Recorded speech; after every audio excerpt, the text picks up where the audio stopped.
Salve gente, io sono Luca. In questo fantastico episodio volevo fare alcune considerazioni generali sulla costruzione della frase. Più nello specifico volevo parlare di tre modi diversi di costruire una domanda. In sostanza in italiano le domande possono essere strutturate in tre modi diversi. Gli italiani usano tutti e tre questi modi a seconda dei casi, a seconda della persona, eccetera, eccetera.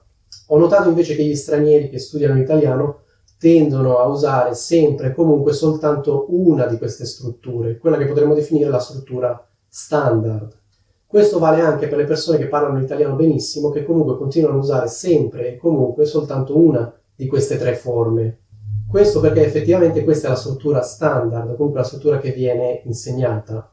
In alcuni corsi vengono insegnate anche le altre due strutture di cui parlerò in questo video, però mi sembra che comunque non venga spiegato bene che in realtà anche queste due strutture sono diffusissime. Quindi, visto che questa cosa non viene spiegata bene, gli stranieri probabilmente tendono a pensare che queste due strutture siano strane o eccezionali, comunque usate da poche persone.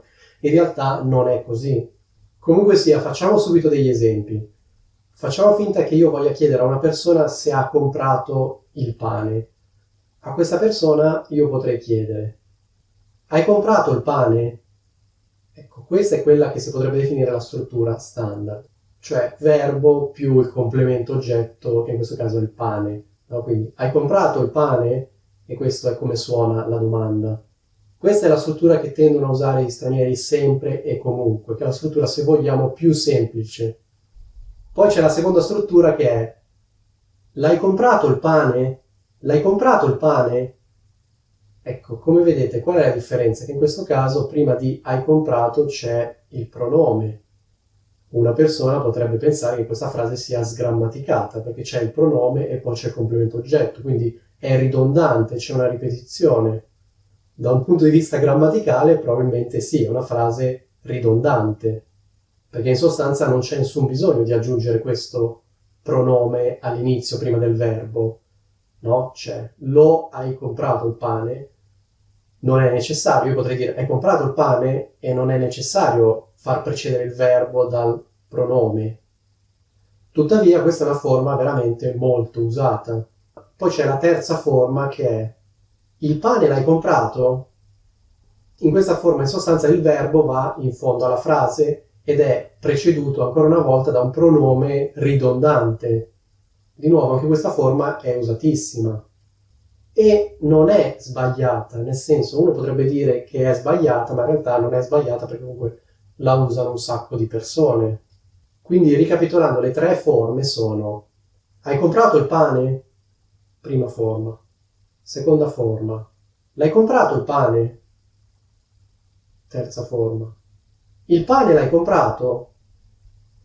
Come vedete sono forme abbastanza diverse tra loro. Ecco, questo era un esempio con un sostantivo maschile. Facciamo un esempio con un sostantivo femminile. Per esempio, prendiamo il sostantivo spesa, la spesa. La spesa sono le cose che si comprano al supermercato, no? Quindi c'è fare la spesa vuol dire andare al supermercato e comprare i prodotti che ci servono, prodotti alimentari per lo più. Quindi facciamo finta che io abbia la domanda: hai fatto la spesa? Ecco, questa è la forma standard che probabilmente usereste. Poi c'è la forma: l'hai fatta la spesa? E poi c'è la terza forma: la spesa l'hai fatta?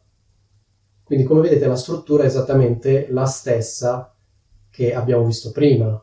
Nel primo caso la variante standard c'è il verbo più il complemento oggetto, nel secondo caso c'è il pronome la che precede il verbo, dopodiché c'è di nuovo il complemento oggetto. E poi c'è il terzo caso in cui c'è l'inversione, in sostanza il complemento oggetto precede il pronome e precede il verbo. Volendo questa struttura si può usare anche con i nomi propri. Per esempio io potrei dire: hai visto Claudia? Oppure l'hai vista Claudia? Oppure Claudia l'hai vista? Come vedete sono tre forme perfettamente equivalenti. Tutte e tre le forme sono molto molto usate. Io ho fatto l'esempio di una domanda a una persona sola, volendo posso fare la domanda a più persone e dire loro: avete visto Claudia? Oppure L'avete vista, Claudia? Oppure, Claudia, l'avete vista? Come vedete, la struttura è sempre la stessa. Ecco, magari facciamo un esempio anche con un sostantivo plurale. Avete visto gli amici di Claudia? Li avete visti gli amici di Claudia? Gli amici di Claudia li avete visti?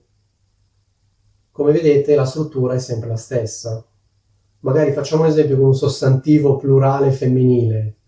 Facciamo finta che io voglia chiedere a una persona se ha preso le medicine che deve prendere. Ecco, le potrei chiedere. Hai preso le medicine? Oppure, le hai prese le medicine?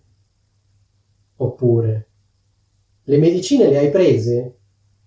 Ecco, come vedete, sempre tre forme, significato equivalente.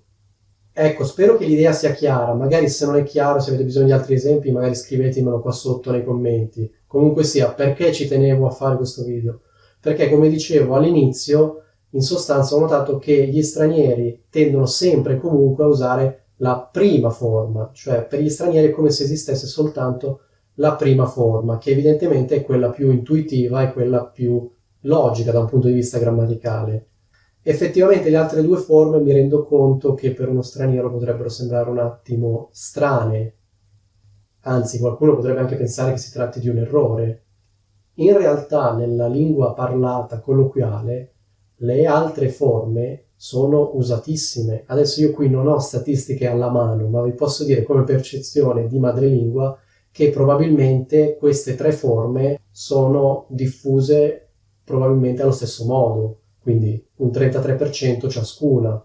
Adesso non ho le statistiche, però sinceramente non sono forme strane che io sento raramente, anzi sono forme che io sento spesso, spessissimo. Quindi adesso io non è che vi voglio far venire qualche paranoia, no? Che magari adesso dopo questo video voi ogni volta che fate una domanda vi fermate a riflettere. In realtà la variante standard va benissimo, se volete potete continuare a usare questa, se vi sentite più sicuri usate pure questa. Però secondo me se voi vi limitate solo a questa variante vi perdete qualcosa, almeno secondo me. Soprattutto perché, sempre secondo me, secondo il mio modesto parere, l'uso di queste forme è una cosa molto da madrelingua, quindi se voi inserite queste forme nel vostro discorso fate sicuramente un'ottima impressione, perché come dicevo queste forme sono molto naturali, molto spontanee e contraddistinguono il discorso informale e colloquiale.